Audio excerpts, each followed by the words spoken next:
का जो ये कार्यक्रम है, रैली प्रदर्शन का कार्यक्रम पूरे भारत में हो रहा है और ये भारत मुक्ति मोर्चा और इसके ऑफशूट विंग्स के द्वारा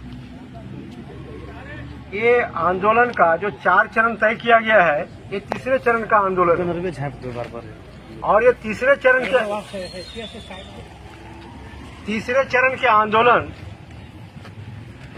से अगर सरकार नहीं मानती है, अगर चुनाव आयोग अगर नहीं समझ पाती है, तो आने वाला 31 जनवरी को लाखों की संख्या में लोग जाएंगे और चुनाव आयोग कार्यालय पर बहुत बड़ा मोर्चा पहुंचेगा। साथियों, ये इलेक्ट्रॉनिक वोटिंग मशीन के बारे में कुछ जानकारी आप लोगों को बहुत ही शॉर्ट में देना चाहूंगा। क्या है कि जब से भारत में आम चुनाव हुआ, एडल्ट फ्रेंचाइजी लागू हुआ और तब जो है लोग उतने वोट के प्रति जागृत नहीं थे और वोट के प्रति जागृत नहीं थे। ज्यों-ज्यों जनता में जागृति बढ़ी वोट के प्रति, वोट का वैल्यू समझना शुरू किया, परिणाम क्या निकला कि 90 के दशक में जहां सिंगल पार्टियों का स्टेटों में मुख्यमंत्रियां होते थे, राज होता था, उसका परिवर्तन होना शुरू हुआ, मूल निवासियों का राज स्थापित होना शुरू हुआ।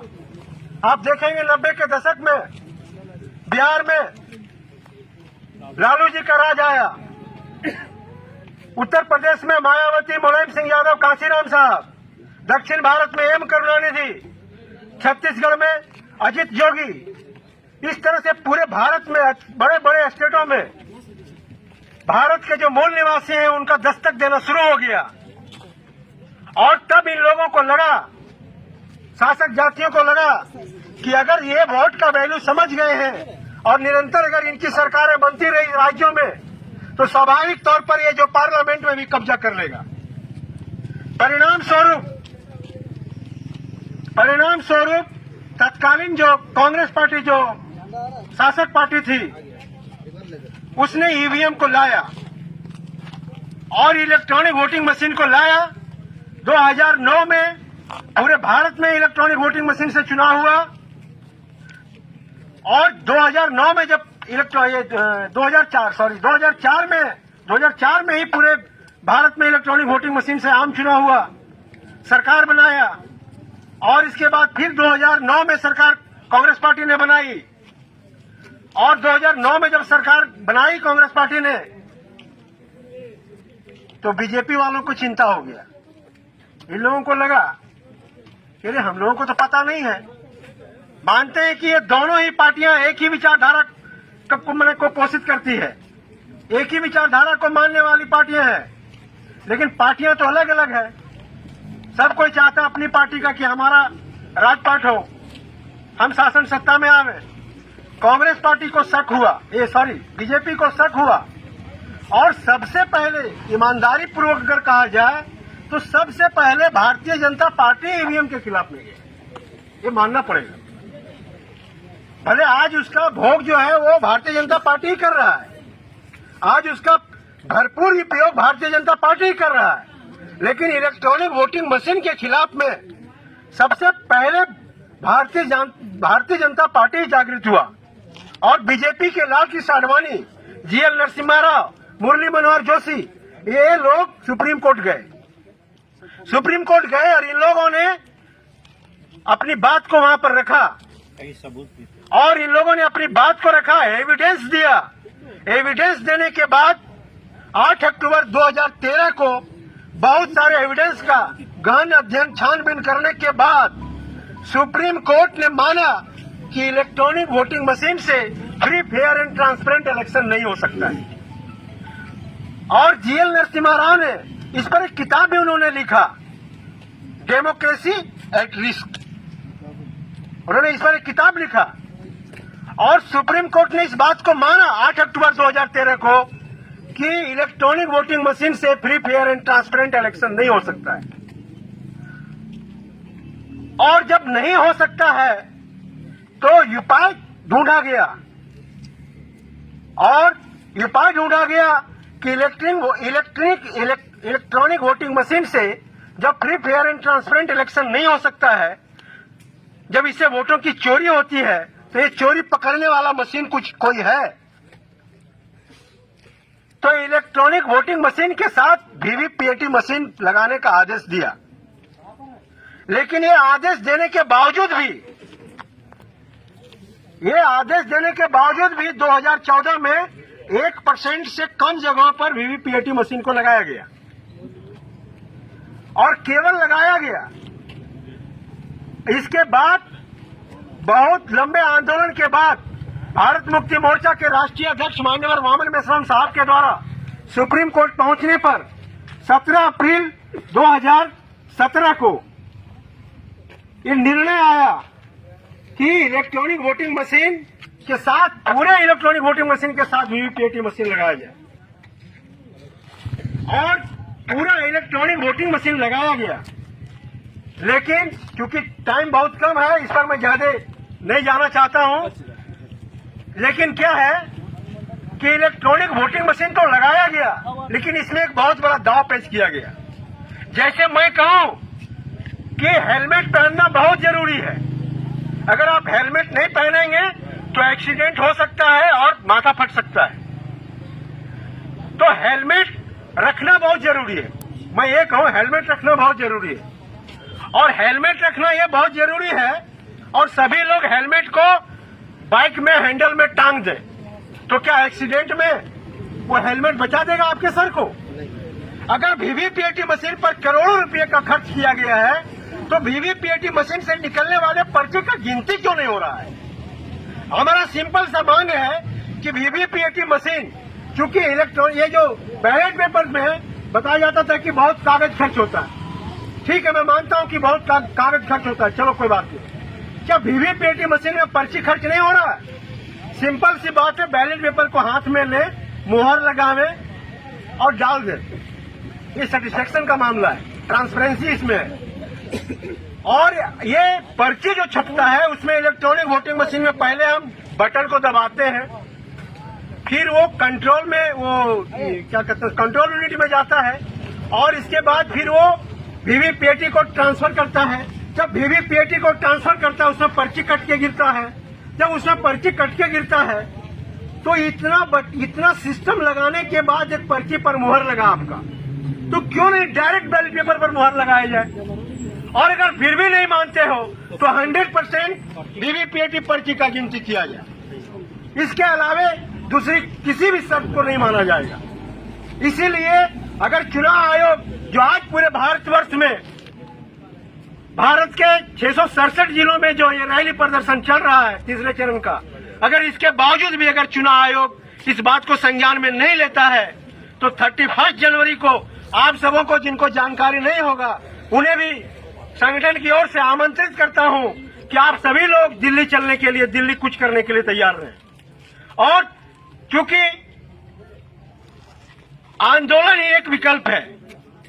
आप लोगों को पता होगा कि कुछ दिन पहले सुप्रीम कोर्ट के जो वरिष्ठ जजेज हैं, वो कोर्ट से निकल के बाहर में आके उन्होंने भी जनता के सामने अपनी बात को रखा और उन्होंने कहा कि हम लोग भी दबाव में हैं।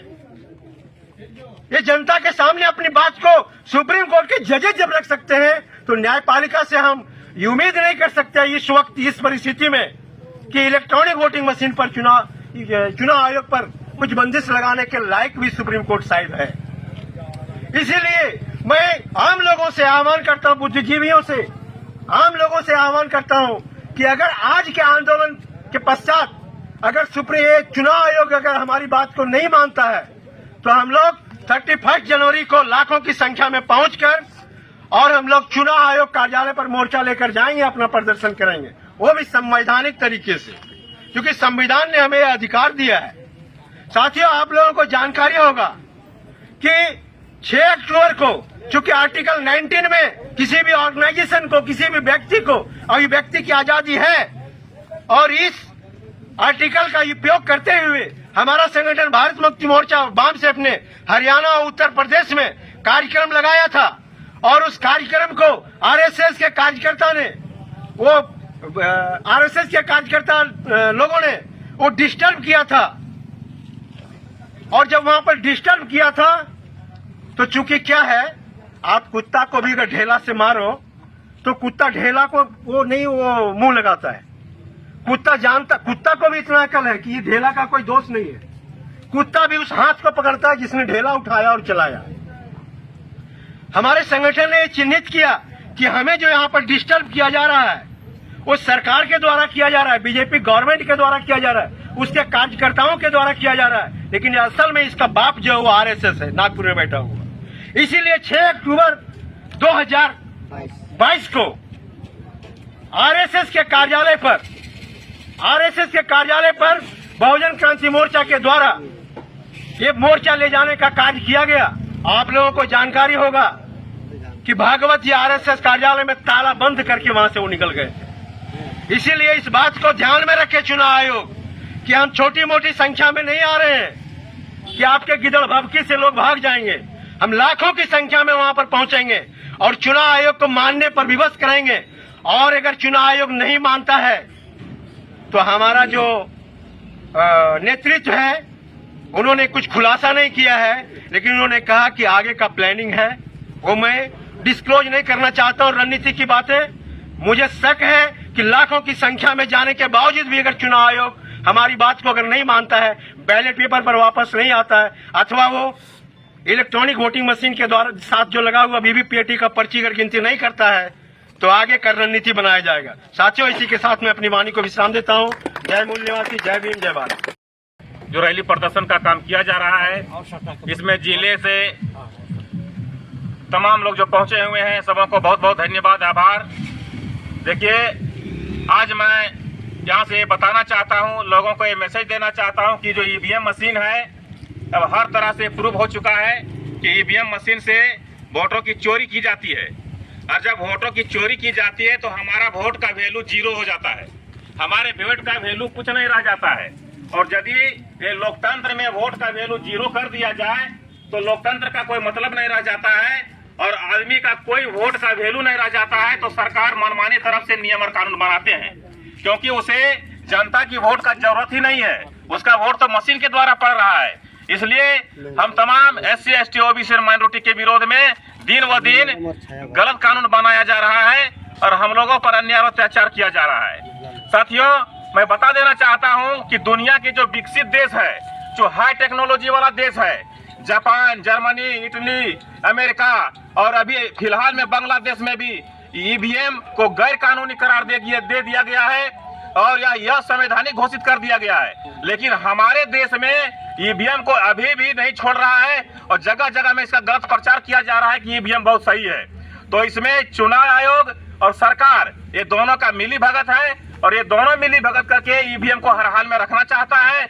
हम तमाम देश के जनता से आह्वान करना चाहता हूं कि ईवीएम के विरोध में जो कार्यक्रम चल रहा है इसमें साथ सहयोग करें। जब तक ईवीएम नहीं हटता है आपका वोट का वैल्यू 0 हो जाएगा और आपका हक और अधिकार दिनों दिन खत्म कर दिया जाएगा। साथियों, अगला चरण जो 31 जनवरी का है, ये 5 लाख लोगों का मोर्चा दिल्ली में चुनाव आयोग के कार्यालय में लेकर के भारत मुक्ति मोर्चा के बैनर तले देश भर से जा रहे हैं और चुनाव आयोग का कार्यालय का घेराव होगा, फिर भारत बंद होगा। इसके अलावा भी यदि चुनाव आयोग नहीं मानता है तो फिर अगला कदम संगठन के जो हमारे राष्ट्रीय अध्यक्ष है उनके आदेशानुसार अगला कदम उठाया जाएगा। इस मौके पर मैं इतना कहना चाहता हूं। धन्यवाद।